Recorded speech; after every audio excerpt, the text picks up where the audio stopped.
관료제 조직의 특징. 현대사회의 많은 대규모 사회조직이 관료제 조직의 성격을 지니고 있다. 관료제 조직은 특정 목표를 달성하기 위해 구성원의 역할을 명확하게 구분하고 공식적인 규칙과 규정에 따라 운영하는 대규모 위계 조직이다.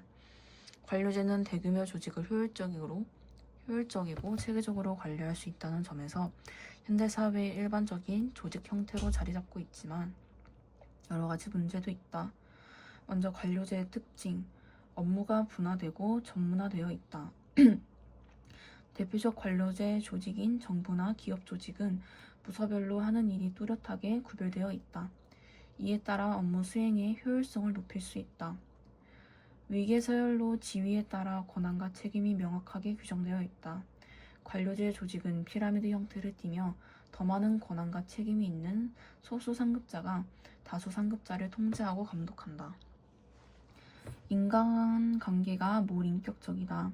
조직 구성원은 개인의 감정을 개입하지 않고 표준화된 규칙과 절차에 따라 업무를 수행한다. 규칙과 절차에 따라 업무가 수행된다. 특정 직위에 따른 업무와 업무 수행 절차가 문서로 표준화되어 구성원이 바뀌어도 조직의 안정성을 유지할 수 있다. 또 자의적 의사결정을 방지하고 업무 처리 공정성을 확보할 수 있다. 전문성을 기준으로 구성원을 선발하여 임기를 보장하고 능력과 연공 서열에 따라 승진 기회가 제공된다. 이는 구성원이 안정적으로 일할 수 있는 기반이 된다. 관료제의 문제점. 인간 소외 현상이 나타날 수 있다. 개인의 인격적 특성을 무시하고 부분적인 일만을 담당함으로써 개인이 대체 가능한 부품으로 전락하고 자신의 업무는 물론 다른 사람들과의 관계로부터 소외감을 느낀다. 규칙과 절차를 강조하는 경직된 조직 운영으로 인해 간단한 일 처리에도 복잡한 절차를 거치는 과정에서 시간과 자원이 낭비되고 구성원의 자율성과 창의성을 저해할 수 있다. 목적과 수단이 뒤바뀌는 목적 전치 현상이 발생할 수 있다.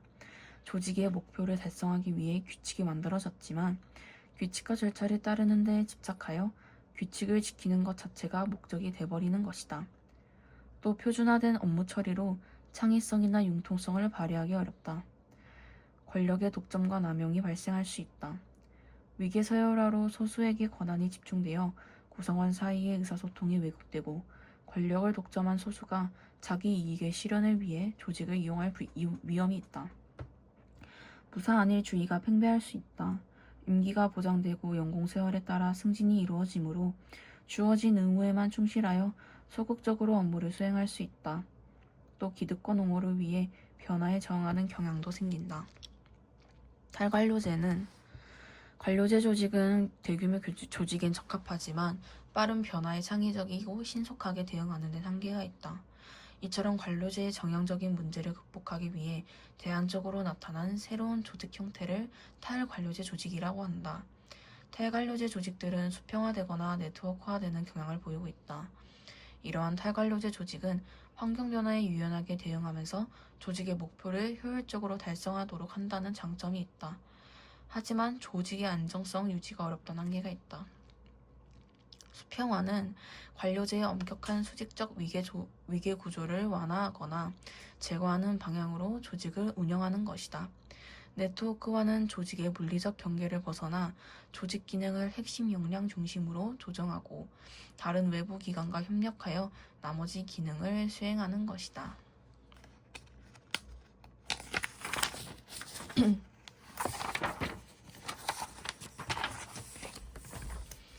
일탈행동은 한 사회에서 일반적으로 받아들여지는 사회 규범에 어긋나는 행동을 의미한다. 일탈행동은 사람들의 눈살을 찌푸리게 하는 가벼운 행동부터 법에 따라 처벌받는 범죄까지 다양하다. 일탈행동은 행동이 이루어지는 상황 및 시대에 따라 다르게 판단될 수 있다. 예를 들어 화려한 의상과 진한 문장은 무대 위에선 자연스럽지만 학교나 사무실에서는 일탈로 여겨질 수 있다. 또 지금 대부분 사회에서 당연하게 여기는 여성의 정치 참여가 과거에는 일종의 일탈 행동으로 간주되었으며 지금도 일부 사회에서는 허용되지 않는다. 이처럼 일탈 행동에 대한 규정은 시대나 사회에 따라 다른 상대성을 갖는다. 일탈행동은 개인과 사회에 어떤 영향을 미칠까? 사회 규범에 어긋나는 일탈행동이 반복적으로 행해지면 개인과 사회에 부정적인 영향을 미칠 수 있다. 개인적 차원에서는 다른 사회 구성원으로부터 부정적인 평가를 받는 일탈행동을 지속하면 사회 부적응에 빠질 우려가 있다. 한편 사회적 차원에서는 개인 및 집단의 일탈행동이 증가하면 사회 질서 유지가 어려워질 수 있다. 특히 범죄에 해당하는 일탈행위가 자주 발생하면 사회 불안이 초래할 수 있다. 하지만 일탈행동이 부정적인 영향만을 미치는 건 아니다. 개인적 차원에서 보면 일탈행동은 사회적 통제를 벗어나 개인의 창의성을 발휘하는 통로가 될 수 있다. 또 사회 구성원이 느끼는 심리적 긴장에서 벗어나서 기회를 제공하기도 한다. 한편 사회적 차원에서도 개인과 집단의 일탈행동이 기존 사회 질서나 규범의 모순과 문제점을 표면에 드러내는 역할을 수행할 수 있다. 이처럼 개인이나 집단의 일탈적 사고와 행동이 사회의 다양성을 증진하고 사회 질서나 규범을 변화하는 계기가 될 수도 있다. 일탈행동은 개인, 집단, 사회 구조의 관계 속에 발생한다. 과거에는 일탈행동의 원인을 개인의 타고난 특성 탓으로 돌리기도 했지만 오늘날에는 다양한 이론적 관점들이 사회적 측면의 원인에 주목하여 일탈행동을 설명하고 있다. 즉 일탈행동의 원인을 사회 규범의 통제력 약화와 같이 사회 구조적 차원에서 파악하는 경우도 있고 사회 구성원들 사이의 상호작용을 중심으로 일탈행동의 원인을 이해하기도 한다.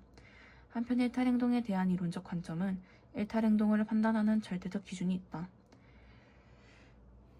관점과 그렇지 않다는 관점으로 볼 수 있다.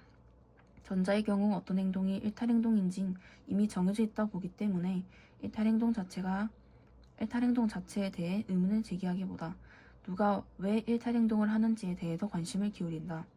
후자의 경우에는 한 사회에서 특정 행동이 일탈행동을 규정되는 과정에 대해서 관심을 기울인다. 일탈행동에 대한 다양한 이론적 관점은 일탈행동을 설명하는 데 각각 유용성과 한계를 가지고 있다. 따라서 어느 한 관점으로만 개인 및 사회 집단의 일탈행동을 설명하기보다는 다양한 이론적 관점을 균형 있게 활용할 필요가 있다.